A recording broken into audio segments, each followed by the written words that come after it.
Pour un item donné évalué une ou plusieurs fois, le logiciel permet de paramétrer un calcul automatique d'un score, qui va déterminer son état d'acquisition. Chaque évaluation d'un item s'effectue à l'aide d'un code auquel on associe une valeur sur 100. Ce sont ces valeurs qui vont permettre de calculer un score à chaque item évalué. Les codes et valeurs par défaut sont en rouge 0%, en orange 33%, en jaune 67% et en vert 100%.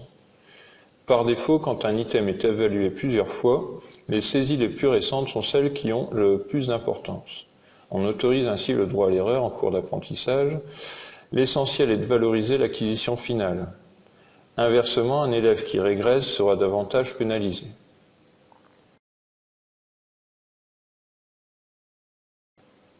Les administrateurs peuvent choisir l'algorithme par défaut depuis leur menu. Paramétrage d'établissement, algorithme de calcul.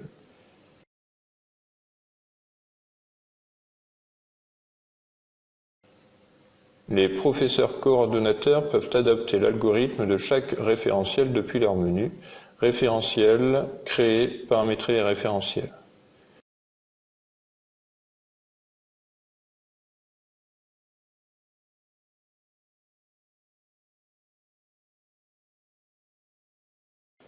Voici les différents modes de calcul possibles.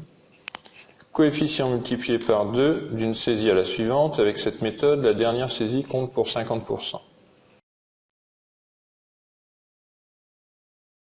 Coefficient augmenté de 1 d'une saisie à la suivante. Avec cette méthode, la progression des coefficients est régulière. Moyenne classique non pondérée. Avec cette méthode, on comptabilise autant chaque saisie.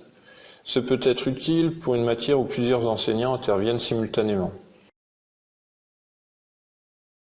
Seule la meilleure saisie est utilisée. Avec cette méthode, un item réussi une fois apporte une note maximale. Seules les 2 meilleures saisies ou les 3 meilleures saisies sont utilisées. En la couplant avec une limitation du nombre de saisies observées, on peut favoriser les réussites et donner un droit à l'erreur.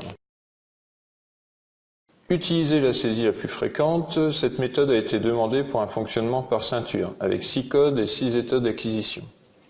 C'est la ceinture la plus fréquemment atteinte qui compte. En cas d'égalité, on peut retenir la moins bonne ou la meilleure.